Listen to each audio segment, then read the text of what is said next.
This episode of the Dead Mall series is brought to you by Dan Bell. Seriously, Dan, I love your videos, and this is meant to be more of an homage or a spoof, not a total ripoff. So for those of you unfamiliar with his work, there's a link in the description below. 70% real blood-dripping meat.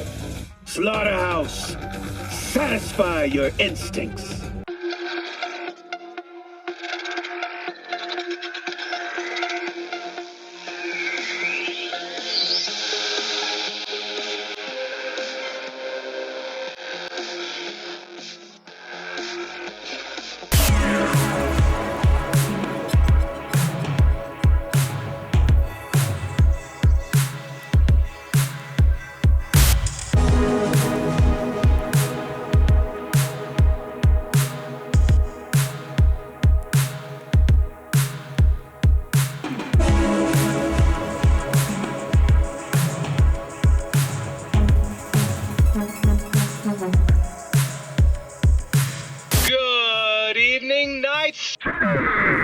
Boy, do I have a treat for you! Hey everybody, this is Spectr, and this is my tour of the Grand Imperial Mall in Pacifica, Night City. So this is the sort of grand entrance for the Grand Imperial Mall.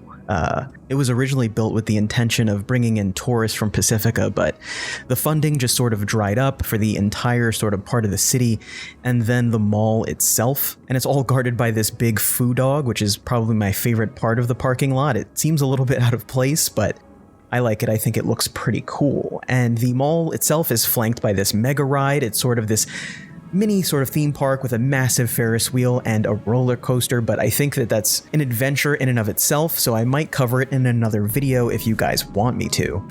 Moving over to sort of some of the ads that flank the entrance of the mall, we can see they're still being updated even though there's really nobody here, and I guess we can't look at the Nikola ad for too long as I don't want to get demonetized.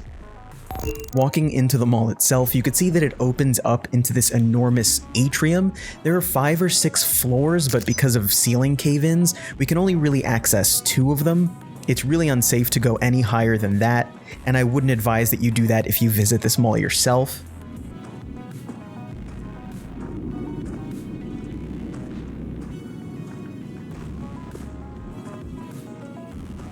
But it's just really cool to see the way that it opens up this way, especially in the middle of the day, with all the sunlight coming in through the roof. And you can see the sort of layout of stores opening up in front of you, with that interesting dolphin statue and the fountain in the middle. Taking a look back at the entrance, you can see some of the sales advertisement that they started using to try and save the mall, but in the entrance you can just sort of really tell the disrepair that this mall fell into. Just sales kiosks and map kiosks that haven't been operational or updated in probably over a decade at this point. And sort of garbage mixed with construction equipment. They really tried to save this mall, you can tell. There's even just a random car in here, which there are reports of gang activity like the Voodoo Boys being here, but those are just rumors. And of course there's this cinema that a lot of people came to the mall for. It was one of the anchors of the mall when it first opened, playing a lot of films, but sort of brain dances sort of really ate into their business as the years went on. So you can see this Mentatsu ramen stand is the first shop that flanks the left of the mall. It looks like it was one of the first to go, probably not the best ramen. There's a sex shop right next door, and I think the funny thing about this is that if you peer into the window in the front, you can see an arcade cabinet in there. I don't know who was playing video games in a sex shop, but apparently somebody was. And next door to the right, you'll find the Turbo Arcade. Seeing this one is kind of sad, but you can still see a lot of the arcade cabinets from the front, though none of them seem to be operational. You can't really access the actual arcade from the first floor, though I've heard you can from the second. And then there's Triple Extreme. It's supposed to be a huge workout center. Again, you can't access it from the first floor. And you can see a lot of the corner kiosks are completely empty. They were sort of the first to go, and then more of the important anchor stores followed suit. But right next to that is the Kabayan Foods, which I think is Malaysian or Filipino food, not sure. But it's fully accessible from the first floor, and as you walk in, you can see these vending machines that are still completely operational. And even the fans are on, so there's still power running to this restaurant. And even as you walk to the back, it's kind of creepy to see all these cups lined up on the table, like people just sort of got up and left in the middle of their meals. You can totally picture people having lunch here, even dinner. It's got this huge neon sign just still glowing in the back of the store. I'm sure these vending machines haven't been used in over 10 years. And there's even upstairs seating if you head up these escalators. And upstairs on the second floor, you won't find much more than just more seating, really. And next to the Kabayan Foods is a Soft Sys. It's an old electronic retail store, and you can tell the shelves have just been completely cleared out. The empty shelves really aren't helped by the really creepy sign that's at the front of the store.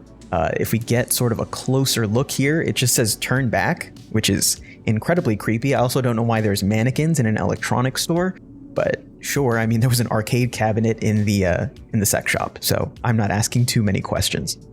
Next to that is another entrance to the cinema, but I can't get access from here, so we'll probably have to try from another floor.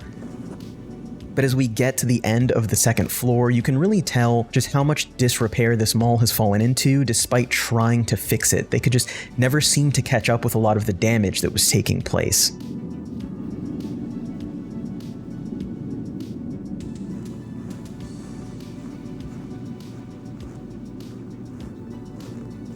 Heading back down this way past the Kabayan Foods, you could see the old Grand Imperial Mall sign, and I think it's just like another shining example of this mall as a whole. It's just half lit, sort of still trying to go.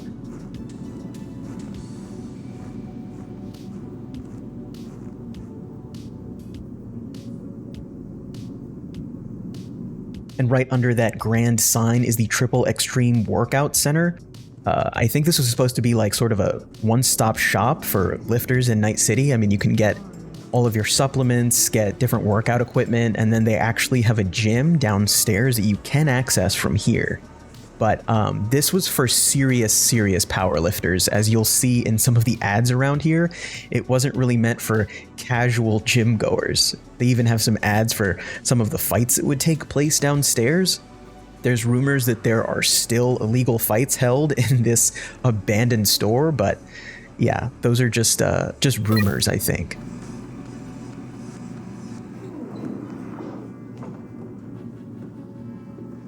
And if you head downstairs, you can just sort of see this massive workout facility. All of the equipment is still in pretty good shape. And of course, there are the rings where they'd host fights. And again, there are just rumors that there are still fights held here, but I don't see anyone here. As you can tell from the equipment, this was meant for really experienced lifters and not just casual gym goers.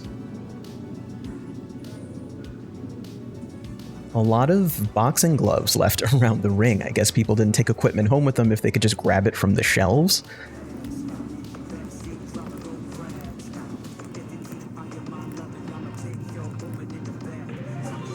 And again, a lot of this equipment is in great condition. I mean, okay, some of it looks kind of sketchy. It doesn't look like they were wiping down some of these machines after they were done using them.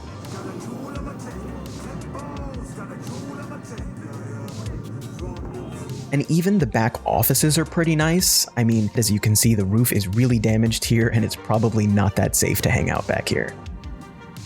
But heading back out, it's really nice to see how the sunlight just sort of comes through the roof here and comes down to the first floor.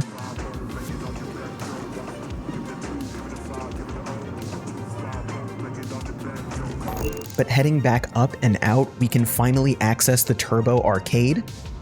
And up here you can see that some of the cabinets are still actually operational. We've got a few different games to choose from, and it's actually kind of sad that they're just sitting here waiting for someone to play them. And this one is actually operational. Let's see, Roach Race.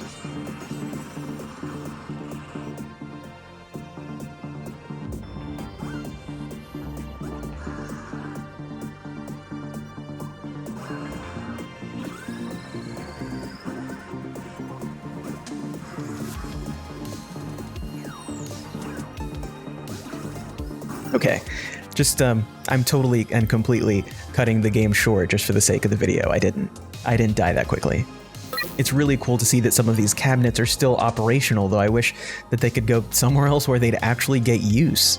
See, we've got Run and Gun, Quad Racer, just a bunch of different games, more Roach Race cabinets. It's just kind of sad to see an arcade fallen into disrepair. I mean, I feel like it should be full of people, full of sounds, but it's really just these cabinets just sitting here.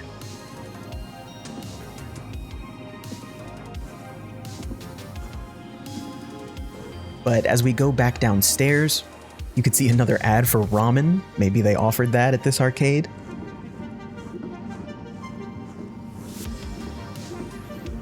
And just sort of an inside view from what we saw downstairs. Just a lot of these cabinets just not in working condition. In the offices between this and the next store, it looks like someone might have actually been squatting there. There's a lot of mattresses laying around. But we have solved the mystery of the arcade cabinet in the sex shop. They're right next to each other, so I'm assuming maybe some adults crossed in from one to the other. I don't really know. But it makes a little bit more sense now knowing that these two are next to each other. The Roach Race cabinet here isn't operational. I guess maybe it got a lot of use back in the day.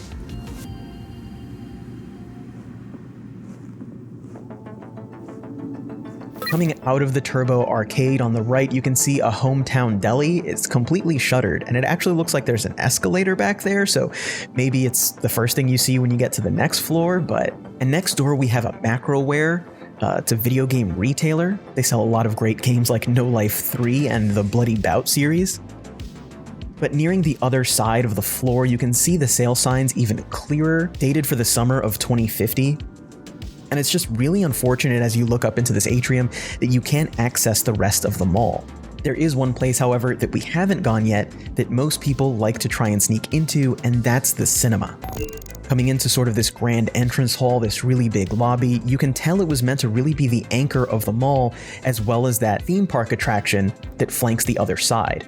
This is what looks to be the concession stand and where people would probably buy tickets for the movies they were here to see. And you can even tell in the lobby that there are other ads aside from movies and even Braindance ads. So you can really see how that might have eaten into the business of the actual theater. But judging from a lot of the other posters along the halls, a lot of these films weren't family friendly.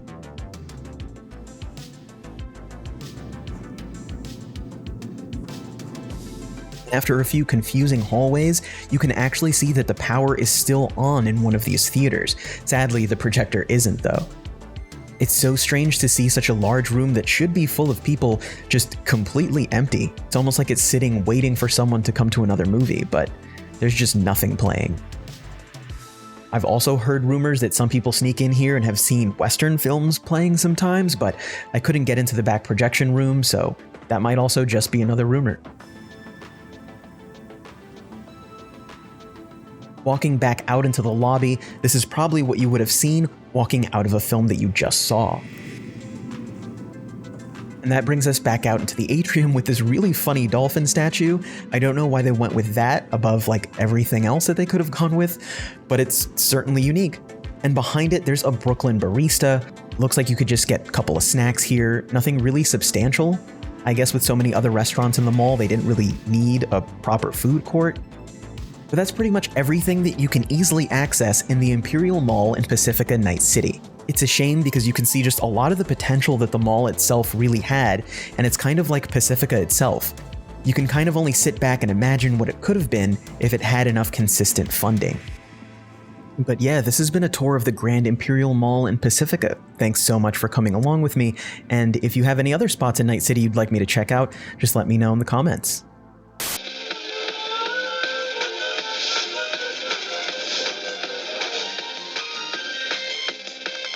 There you have it, ladies and gentlemen. Us Cracks! Don't miss their upcoming concert. You've never seen anything like it.